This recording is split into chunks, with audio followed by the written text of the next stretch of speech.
Usaybah bin Ka'af radhiyallahu anha, ketika ada perintah perang dari Nabi SAW, dia katakan malam itu dia membangunkan suaminya, dia membangunkan anak-anaknya, bangunlah wahai suamiku, bangunlah wahai anak-anakku, Rasulullah memanggilmu untuk berperang di jalan Allah, dan aku pun akan ikut berperang bersama kalian.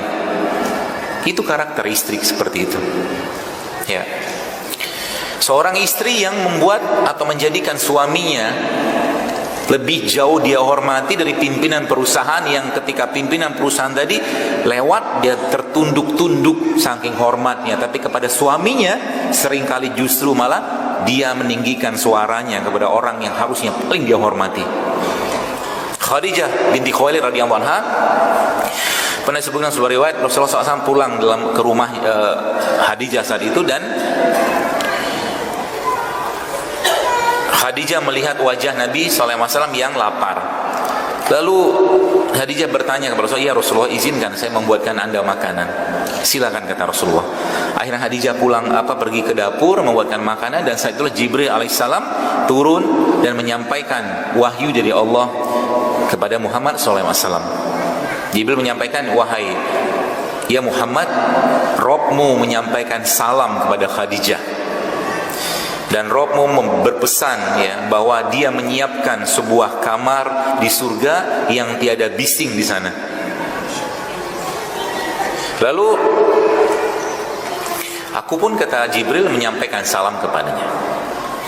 Bapak Ibu tahu apa yang menarik dari hadis ini? Surga itu pasti tenang, surga itu pasti indah, surga itu pasti damai gitu kan. Tapi ada kalimat di situ, kamar, tempat, ruangan yang tenang gitu kan. Ternyata para ulama menyebutkan bahwa ternyata kenapa muncul kalimat itu, karena Khadijah itu sepanjang hidupnya bersama Rasulullah SAW tidak pernah sekalipun meninggikan suaranya di depan Nabi SAW. Sayangnya wanita zaman sekarang tidak seperti itu, ya. Padahal wanita itu paling gampang masuk surga.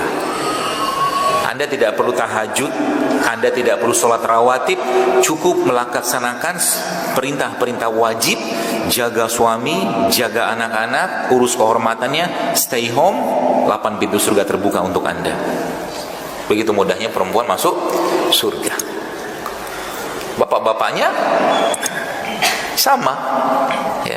Artinya begitu gampangnya laki-laki itu sebenarnya masuk surga. Kalau apa?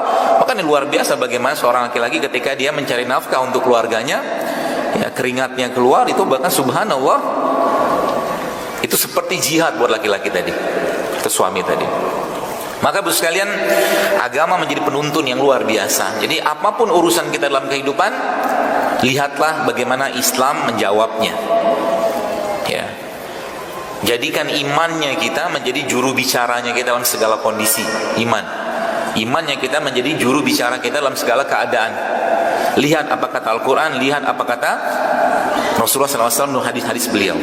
Maka di situ kita akan menemukan bahwa sebenarnya hal-hal yang berkaitan dengan seluruh aspek kehidupan kita ini sebenarnya sudah diatur dengan sangat simpel atau dengan sangat sempurna oleh Allah untuk menjalankan peran kita di atas muka bumi ini.